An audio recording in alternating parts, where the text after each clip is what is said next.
Now, hopefully, we're live. Now, I certainly hope we are, Bobby Skinner. Are we live? Are we live? Are we live? Let us know if we're live. Check in the chat to see if we are live because we want to talk about day one of 2024 New York Giants training camp, our third year being able to do this. And it's presented by Captain Morgan. We're going to talk about them later. Yeah, we're going to talk about the captain. I'm the captain now. So let us know if we're live. We are live. The people are saying we're live. Thomas, Julian, Chris again, Kenny G. We are live. So, Justin, our first day of training camp today. Mostly red zone stuff, which is something that we've come accustomed to because they don't want these guys running, full length on the day one. No shoulder pads, right? Which to me, I don't understand why you don't do shoulder pads if you're going to be doing this much contact, which they always do. Which kind of came back to bite him in the ass. Part of the CBA, and the biggest thing coming out of it is Germaine Elor left the practice, right, with some type of injury up, whether it's his ribs, pec, we don't know, which is one, alarming in the first, just in itself, but also with Evan Neal on PUP.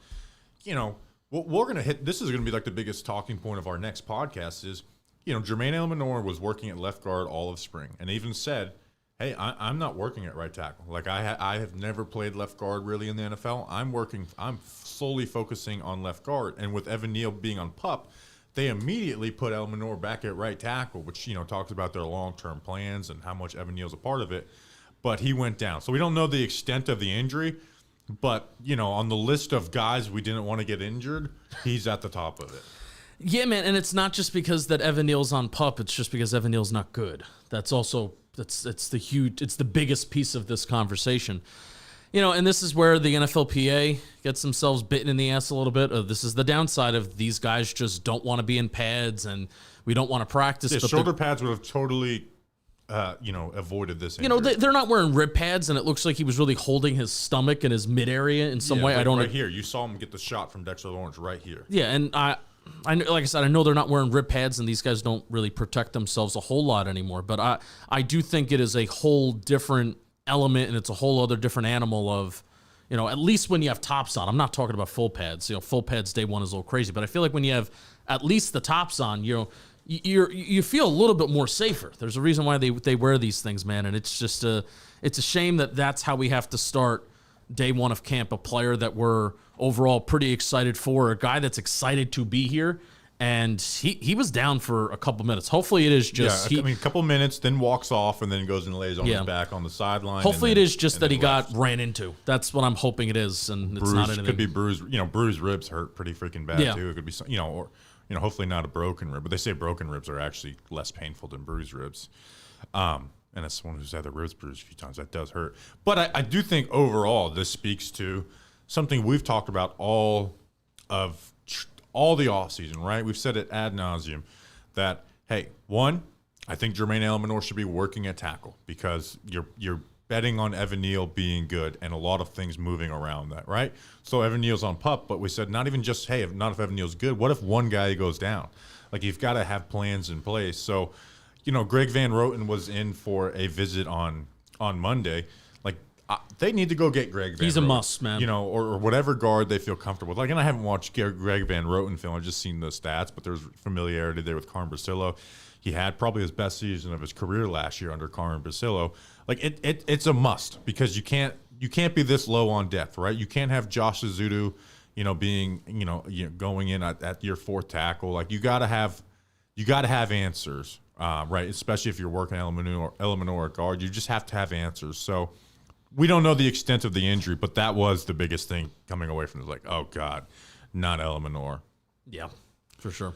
Do you want to talk about so we go offense versus then defense. So overall offense, usually day one is kind of wheeling and dealing. We're throwing the ball down the field. We're pushing stuff. We're trying to get into the end zone, especially in red zone drills. It felt very repetitive where it was every single pass was Wan'Dale Robin in motion into the flats, or trying to work slants to the middle, and if the slants weren't there, throw to the running backs. The running backs had 3 catches today. Wan'Dale had 3 catches, and then Slayton had 2 catches from Daniel Jones, who had 8 completions today. Daniel Jones went 8 for 14. I mean, everything was quick stuff, right? Just all the Wandale stuff was like design, throw it quick. A lot of checkdowns to the running back. It's hard to see like exactly the full progression of the play, but the running backs had 3 catches today and another target, right? Like one of the incompletions was, now this was the right decision where they do a full slide protection and they have the blitzer, the end coming free, so they throw it to Devin Singletary and Daniel Jones just pops it up over him and misses him. So it really, you didn't see much of it. Now there were some things I liked offensive schematically, right? This ended up being like a Daniel Jones miss. Wandale kind of got his hands on it, but it was a miss. That Malik Neighbors or Tyreek Hill short motion where they line up Tyreek Hill in a 2-point stance. Yeah, in the 2-point stance behind the tight end of the in tackle. Line. Yeah. And then they motion him out, right, to try and spread the defense out, and then you get a slant over the middle of the field. It's Dolphins stable. It worked really well, right? I think a lot of teams are going to copy that this year from Mike McDaniel. But I do like the idea of doing that with Malik Neighbors now that they have that weapon. It can open up some space in the middle of the field. Yep. If DJ throws a better pass, that ends up being something really, really good. You also saw Malik Neighbors, what would have been the play of the day, Neighbors on like this, like post corner-ish type of route. And he's like, oh, he's open, right? Like I don't know if it was a 3-level thing, but he's open for what would have been a touchdown. And jumps and it just misses and he just drops it, right? Yeah. Like we're not going to have much reaction to that, but it was exciting to see him open, go up, make a play on the ball, but at the end of the day, drop it. I know we're not reacting to drops in day one, but like overall, I come away from that happy because it's like Neighbors is going to make the catch next time. Yeah, and overall, like it was. I'm not even gonna say it wasn't a good day for the offense, but I have no reaction to it because of, like you said, how repetitive it was. Where in that first part of the practice, they're working a lot of 12 personnel and 21 personnel in the red zone. And it's not even 21 personnel since there's no fullback on the team. But what was really fun from a personnel standpoint is do that in that first period of team where they were going a little bit more heavy with only one wide receiver. There's this one play in particular where Chris Manhertz and Daniel Bellinger were the 2 tight ends on the field. And you have Manhertz lining up as a fullback initially, where Bellinger has his hand in line in the dirt. And then they do a motion pre-snap where they basically swap places. And then Bellinger's the fullback with his hand in the dirt in the backfield. Then Manhertz goes on the line. I'm like, oh, that's something that we've never seen before. And, we know we have the personnel of between the guys that are blocking on this team or blocking tight ends and then maybe a little bit of a receiving threat. We're talking about how, hey, they could spread it out this year and go a little bit more 11 personnel. They have the receivers. Well, that's a fun concept that they have with the tight ends too, and it could help the running game out. So they went definitely a little bit more heavier in that first period. They were even running the ball a little bit, a lot of checkdowns, and then they started to spread it out a little bit in that second period, but still, everything was just so many swing passes, orbit motion. It seemed very gadgety day one. Yeah, which they've done this the last couple of years, Bobby, where now this is the third year of Brian Daboll in this offense. I used to get way more excited about orbit motion on day one and be like, oh my God, they're going to run this. They're going to introduce this year, especially year one. We got excited for it. And it seems to be a day one thing that they don't go back to all that often. Yeah, and like you saw, like you mentioned, the shift of like Bellinger's going to be the full, the quote unquote fullback on this team or H-back. Maybe Manhertz too. But Manhertz has never really done that in his career. Bellinger has, but like you said, they're going to try and get different ways into it. But like I said, it did feel very gadgety, where Wandale was like motioning in the backfield every play. There was one play where they had Neighbors line up at running back and Singletary doing that orbit motion. This is what they do day one, and we've gotten like some of our best training camp clips in the past have been, we've captured this motion, and then they just don't go back to it all that often. Yeah, they're a team that is like, I don't know, have the stats in front of me, but like uses motion, a decent amount, but they're not trying to innovate their offense with motion. Yeah. So, there was that on the offensive side, but DJ had a couple misses. Everything was quick game. Really, the only thing that was downfield was the Malik Neighbors drop, and then DJ rolling out to his right, and hit Slayton on the sideline for like. But that was like a sack. So yeah, either a sack or broken play. So they really weren't trying to work some of this stuff. But DJ did look a little rusty in his first team drill since tearing the ACL, or the first 11 on 11. But I wanted to say that too. The intensity is up, right? That is something that Brian Dable is changing. After last year's training camp was very light. I went back and looked at it. Daniel Jones had 4 passes last year in 11-on-11. Really? Four passes. And there was 13, and there was no 7-on-7. It was a lot of 7-on-7. They did 0 7-on-7 today. A lot of 11-on-11, 0 7-on-7. You would honestly think, like, for any camp, 7-on-7, the day you don't have the shoulder pads, is like a staple of that. Where last year it was all 7-on-7 and then 4 11-on-11. It was all 11-on-11, right? DJ had 14 passes. They ran the ball more. They ran the ball more today than they did, or at the same rate than they did last year when they had full pads on. So it seems like that's something that Brian Dable took away from last year with the slow start. That like, hey, you know what? We need to bring the intensity back in camp, which was what it was like the first year, and then last year was very much like laissez-faire. Well, this is also just a much younger team. Like the oldest wide receiver is 27 years old with the oldest like starting wide receiver is 27 years old in Darius Slayton. Saquon Barkley's not an old guy, but Saquon's gone now. You have a younger backfield. Tight end Waller's gone. I mean, you have a pretty young tight end room too that doesn't have a lot of tread on it. So this is a younger team. Noah Dory Jackson in the secondary. So maybe if that was part of their thought process, then cool. But even if those guys were still on the team, they should still be looking to practice more. Yeah. Some other notes on offense. Anytime Josh Azudu is against the first team, he's just getting beat. Yeah. Which is to be expected, but also the reason why, why are we trying him at tackle? I don't think he's going to be successful at guard, but if there's any success in his career, it's going to come from playing guard, unless you're playing the Arizona Cardinals. I don't understand why he's out there. I'm not going to blame them for not having a good fourth tackle situation, right? With Elor. But he's the 67th pick of the 2022 draft. Yeah, he should be playing guard. Yeah, you shouldn't just give up on that. We've kind of resigned to the fact that they're doing it, but it's still to me makes absolutely no sense to do that. Yeah. Hyatt and Slayton are rotating pretty well, right? That's as open of a battle as that can be, right? Now you saw Hyatt didn't get any targets today. Slayton did from both, from the first and the second team. So that's interesting. Neighbors, the only target he got today, I believe, was that drop that he had down the field. Let's see, what else was there? Again, Wandale, if you're like having a takeaway from day one, it's like they are going to try and get Wandale super involved. He's going to be a little bit of what this offense, in a sense, may run through on a down-the-down basis, right? Yeah. They really like him. He's fully back from the injury. It's not like last year where he was coming, on PUP to start the season or start training camp. They really got him involved. Other things on offense. There's this one from, and I'm not taking too much, reading too much into formation and personnel stuff, even though I did like the Manhertz and Bellinger lineup, because that's just something that they've never done before. But I think that they've done this before. I think they did it with Tony, where Neighbors was lined up next to Jones in the backfield as a pseudo running back, but then you have a running back that's doing weird, wild, crazy motion in the backfield, and that's why even Eric Gray was was back there at one point with the first team, and he got a swing pass out of the backfield. So they're. I joked about it online because I know there's probably a decent amount of people that are not happy with the offensive performance today, and I feel bad not having a reaction to what they did because I feel like they were just super repetitive, but I just don't have that many takeaways from today. Right? Yeah, some other things. Aaron Stinney is the first guard up if Elor is not a guard.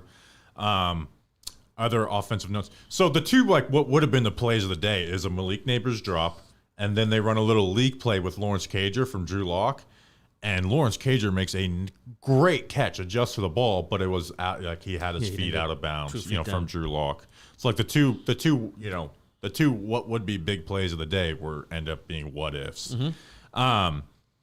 There's something else offensively I wanted to hit on. Not the offensive line, tight end room. Theo Johnson on the other, he's on the PUP list, working on the other side. He looks good. He was doing these backward runs. I'm okay, I think hopefully he's not out there. Neil was running too on the side. Yeah, hopefully he's out there soon. And we'll talk about Evan Neal eventually, but he needs to practice. Yeah. Right? Or he may have lost his job. That was basically it for the offensive side. Won't you talk to us about something, and then we'll talk about the defense? I'll talk to you about something. You want to talk about any of the backups on on offense? John Giles versus Alex Johnson. So the UDFA wide receiver out of West Florida versus the UCLA cornerback. That's my third string battle that I'm really looking forward to. Like Giles had 2 nice catches, and then Alex Johnson had a pass breakup on a dig route. That's the one I'm looking at. Also, Tommy DeVito's getting the third string reps. Yeah. Whatever day for him. But Nathan, this is the first time they've had 4 quarterbacks in camp for under Brian Daboll. Nathan Rourke just didn't get any reps. He got 1 throw at the end of practice. Like they did one. They're like, oh shit, maybe we should let Nathan throw 1 pass today, and that was how they ended practice. Was Nathan Rourke throwing the ball? Only an hour and a half. Didn't go 2 hours. Yeah. There'll be some practices that will go 2 hours. Yeah. Anything else? The Allen Robinson to Tommy DeVito. Robinson looks all right. Well, right? yeah, but he's on the third team. Yeah, I know. I'm just saying, like, I'm saying watching him move, he looks all right. Him and Tommy DeVito is going to have a hell of a weapon in Allen Robinson in the preseason. I'll tell you what. It's honestly one of the biggest advantages that a third string quarterback can have is having Allen Robinson be a receiver for you. So excited for that connection in the preseason and in camp. I think that's basically it. Not a lot of O-line, D-line stuff. We'll wait for them to get on full pads. Maybe there's some special teams thoughts that I have too because we have a new special teams coordinator. All right. I want to talk to you about something huge because we are introducing Captain Morgan. They're arguably our biggest partner heading into this year. Like Captain Morgan is coming through for us. They're going to be on every single Talkin' Giants episode for the 2024-2025 season. Every single episode. Every single episode. Monday, Wednesday, Friday. Wow, thank you, Captain Morgan. Yeah, they're sponsoring our TPPs. They're sponsoring our Camp Summer Series, and we're even making some Captain Morgan of the beat reporters in the van. How do you like that? So here's what I want you to do. I want you to support Captain Morgan, number one, because they're supporting us and they're coming through for us. And this live stream, it's brought to you by Captain Morgan. They are the official spiced rum of the NFL. It also feels kind of cool, the fact that, Bobby, this is like a blue chip brand. This is a big time brand. Yeah, I'm trying to like what's your top 5 captains of all time? Right, Morgan's like one. Captain Hook, Captain America, Captain Kirk. Mm-hmm. But I still think Captain Morgan at the end of the day is that dude. And you need the right players in the game. You need the right captains in the game. And sometimes you got to spice things up. Same goes for your drinks. And when it gets bland, try Captain Morgan Original Spice Rum. It's delicious. It's crisp. It's perfect with game day for friends. And the nice thing about our Talkin' Giants tailgates at L16, we don't have to change a damn thing. Guess what we're doing? I think the first shot usually happens at around 9:30, 10 a.m. on game days. Guess what spice rum we're drinking on game days on Sundays? Captain Morgan. It doesn't change. Nothing changes. If you're drinking some other rum, we're going to take the bottle of Captain Morgan, probably going to smack you with it, and then we're going to give you a drink of Captain Morgan. And then we're throwing the other one in the swamp. So visit CaptainMorgan.com to find Captain near you. Please drink responsibly. Captain Morgan Original Spice Rum, 35% alcohol by volume. Captain Morgan Rum Company in New York, New York. What I would love for you to do is I want you to tweet at Captain Morgan saying, thank you for partnering to Talkin' Giants. Talkin' Giants versus the world, and excited to have you. Yeah, tweet at them. Tweet at them. Who's the better captain, Derek Jeter or Captain Morgan? Morgan. Yeah. You want to know why? Because they like us. I don't know Derek Jeter. He also they haven't retired, you know. Like they have more longevity than Derek Jeter. That's right. You know how I like to do the Derek Jeter chant when we go to Yankees games? I'm going to start doing Captain Morgan. All right, Justin, let's talk about the defense. So first off with like position battle stuffs. Safety was Dane Belton actually over Tyler Nubin.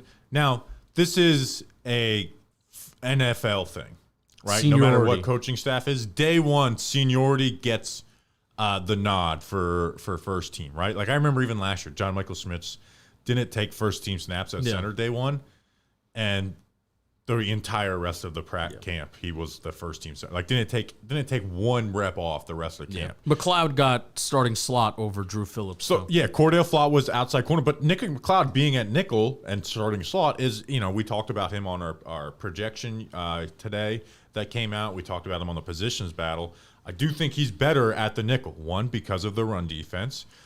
2, because I just don't trust him on the outside in coverage. I think he's just going to be someone that teams attack a lot.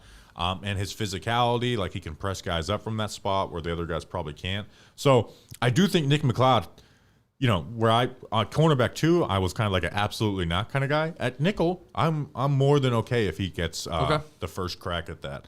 Also, Isaiah Simmons working at nickel corner, mostly with the third team, but like there's no. He got some first team. Yeah, mostly plays. with the third team, but got some other stuff mixed in.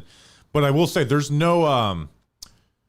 They're sticking him there, right? It's not like, oh, he's getting some nickel. Like he goes with the cornerbacks in individual drills. Mm-hmm. He is a cornerback on this defense, which he did do a couple years ago, where you kind of saw his best role is like playing man coverage on tight ends as the nickel corner, and like kind of playing the run on that, like playing the flat. So I don't know how much of a role he's going to end up having there, but it is notable that that's just flat out his position. They're not even playing him at linebacker or a safety. And is he even going to make the team? That's a question. Yeah, there's not a guarantee that he's even going to make the team. Because do you really want to have a roster spot for a guy that you're designating as a corner, and he's a player that you only want out there, like on running situations, or if the other team isn't heavy?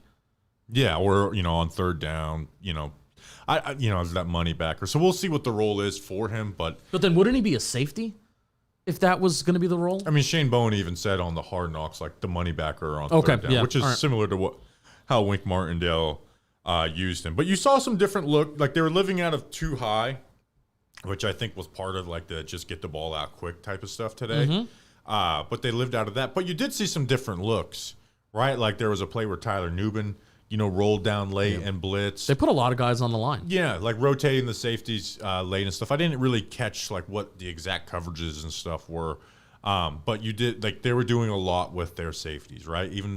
Most of the time, it started out in too high, but they would rotate and get in the single high and stuff. So I thought that was pretty interesting. You saw a fair amount of blitzes. No Wink Martindale blitzes, but you did see some blitzes. Yeah, they put guys up on the line. They brought it sometimes, and then you drop out of it. Someone that me and you talked about last year. Part of the UDFA class, the one we really liked. Yeah, Deontay Johnson, the linebacker out of Toledo. This is his second year now, and last year Micah McFadden set himself apart. Johnson was a practice squad guy, never got a chance.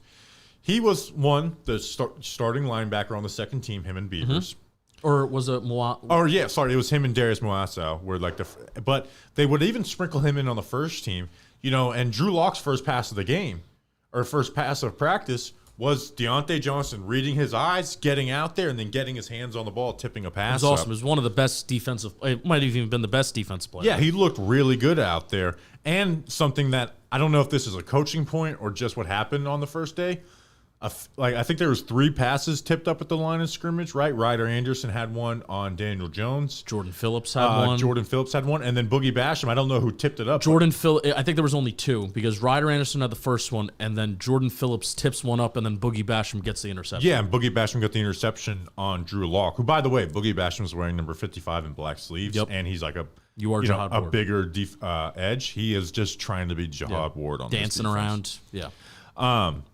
So, I know Deontay Johnson at the top of defensive talk isn't the biggest thing, but it was noticeable. Also, Burns and Kayvon, those guys are like best friends on this defense. Like they're always together. Every drill, they're the ones working with each other.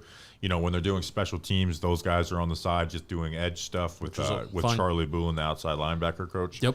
So, you saw some good plays from them, mostly versus the right side, obviously, with Josh Azudu or Elor. But you saw those guys look pretty decent today. Defensive tackle 2 was Nacho, but again, they're rotating. Rotating a ton. Yeah, they're rotating a lot at those spots. Let's see, what else do we have? Hawkins is like the first outside cornerback up because Banks missed a few plays, and Hawkins went in for him. And second team outside corner, Darnay Holmes. So he was consistently lining up on the outside? Only lined up on the outside. Never in the slot. That's pretty interesting because he's been a slot-only player in his entire career. Wonder if the plan is, I don't know what the plan is now. Again, we talked about the seniority piece of Nubin on the second team and then even Drew Phillips on the second team the first day. Once they slide Nubin up to first and they feel comfortable getting these rookies, is Drew Phillips going to follow suit and start in the slot? And then where does Nick McLeod go with the backups? And then does that put Darnay Holmes back in the slot? That's my question. Yeah, I guess we'll see more of that tomorrow because maybe it's just like we won't want Darnay practicing on the third team. But I don't know. Alex Johnson made a good play on the ball. Boogie Basham's had the interception. I yelled at Ryder Anderson. Anderson, he's big. He's, fairly, he's a former edge who's moved into defensive tackle. No pads today, but I'm interested to see how his camp goes. I mean, you prefer Ryder. I prefer Ryder Anderson over DJ Davidson. He gives you more potential. DJ Davidson's more just like a nose tackle. But if you're keeping Jordan Riley, maybe Ryder Anderson has a better place on this defense. Again, defensively without full pads, it's hard to have too many takeaways. It looked like they were playing the run fairly well, but again, no pads at all, not even shoulder pads. There wasn't too much defensively notes that I had. Yeah, we'll take some questions. Yeah, let's do some questions. I want to talk about special teams really quick too. I don't have brought to you by Captain Morgan, so get your questions in. The special teams segment brought to you by Captain Morgan. Shoot us a question like we shoot a shot. Ooh, and speaking of shoot, Captain Price is also a really good captain, but Captain Morgan's still better. Sorry. New special teams coordinator, so I wanted to take note of what was different since McGahee has always had a very, very stale practice. What was really interesting, about at least from the first day, is that there were different stations during the special teams period where you had Jamie Gillian, the gunner, and some other brief, just the interior part of the line for special teams. It's crazy how much we quote unquote think we know football, but then when it comes to special teams, we don't. The only position we know is gunner, and punter, and kicker, and holder, and long snapper. It's the only position we know. But they had they had that one unit going, the punter and the interior, but then you also had the gunners on another field. They were by the quarterbacks and the receivers who they were throwing routes in with each other. We also had those guys going. You had the returners on another segment and another part of the field. The three main returners today were John Giles, Ayira Sante, and Tyrone Tracy. Those were the three main returners. And then you also had sled work happening too. At one point. So there were different stations within special teams. It wasn't just, all right, it felt like under McGahee, all right, let's just line up and walk through it. There were different stations happening for whoever they want to designate, which I thought was interesting. And then I also did see at one point that they were practicing the different kick returns, where they were starting at one point, and this is only a video vehicle, but they're starting at one point, and then they run backwards if the kick goes behind their head, and then they have to find it in the air, which feels like that may be a thing that happens this year with the new rules. And they were practicing it, and I thought that was cool. I'm pumped to see special teams practice when they get actual pads on and get a flow to practice. Yeah. I think they're going to actually practice it this year. So let's get some questions. Most used front, 7, nickel, 4-3. Nickel. Yeah. Was Tyrone Tracy practicing with the ones or the second team today? So running back rotation, even with Saquon, Saquon was the one, but it's always hard to figure out the road because they don't just go in order. I don't read into it, but I do think Tyrone Tracy got the most opportunities in practice today. Eric Gray didn't get much. Dante Miller got a couple passes from the third team. I think he's going to pop in preseason, and people are going to freak when he gets cut because he is fast, and you see that speed pop off. I wonder why they're not trying him at. Maybe I didn't see it. I wonder why they're not trying him at returner. Yeah, I wasn't paying attention. Feel like that's a path that maybe he could have. Let's see. Did Dable freak out on anyone? How was his overall attitude? So no freakouts from Brian Dable. He took some. I don't know if it's the Ozempic thing. I don't even know what Ozempic is, by the way. Looks like he maybe took the shot. Or liposuction or what. But he is he didn't get really, really skinny. He looks like he's a different person. It's not like if you had the whole off season, you're like, okay. But he looks like a different person from the draft. And even from Hard Knocks. Yeah. So, it's not like a whole off season transformation. And he was in all black, so it really made him look thin. Yeah, I think that was on purpose. He had black shorts and black shirts. That man is on something. Yeah. I need to get what he's on. Looks good, but also and I think some of the beat reporters that we talked to over the spring talked about this too, where I tried looking at him and he's dapping everybody up, and that's what he does anyway, but the fact that he's so locked into the offense because he is the play caller, even though he refuses to acknowledge that he is the primary play caller. Yeah, they will not admit that. There's no time to freak out on anybody because if he's calling the plays, and that's what the reporters talked about. So I don't know if we're going to see, at least in team periods, how often that Dable's going to do that because he needs to call the next play. It was interesting, whenever you found Mike Kafka, he's just hanging with the quarterbacks. What what are we doing around here now, buddy? He must. That's a fascinating dynamic. But he's an adult. He'll show up to work. Yeah. Let's see. Let's get one more question. Any surprises on the roster spots? Anyone in the thirds that's too low or seconds that are too high? Nah, nothing really. No, and it's also third year of a regime. It's hard to have surprises on where guys are. It's day one. They were rotating. There's a lot of rotation happening at key position battles. That's what I'll say. Like, defensive tackles rotating like crazy. Like, I was surprised to see Jordan Phillips was with the third team, but again, that's like there's battles happening right now. Yeah, you're gonna need multiple days of those positions that rotate regularly in games to really get a feel. But at the same time, it's just year 3 of a regime, which we have not seen since 2006. We haven't seen year 3 of regime. There's just not a lot of surprises on how they feel about guys, right? Where it's year 1 and year 2 is where you find that's out. bizarre when you put it that way. Yeah, I didn't put 2 and 2 together. Yeah. Let's see. All right, one more question. We just talked about Dante Miller. I will say about the hot dog this morning, the 2 hot dogs. Yeah, someone asked about hot dogs. What's going on there? Yeah, so I originally I said to you, like, I had Ajita getting out of the car. I'm like, I don't know if I can do this. But it's like, you know what? It's fucking Giants training camp. We're sponsored by Captain Morgan. It's the summer of Captain Morgan. Morgan and a dog. Whew. That's how I start off my mornings. And I'm like, I don't know if I want to do it. But I'm like, you know what? I saw my girl Jeanette, who's been there for the last 3 years. I've gotten hot dogs every day from my friend Jeanette. This is the same lady? Same lady. Yeah. And how about that? She gave me a free hot dog. She's like, one is on me. So I left her an extra tip.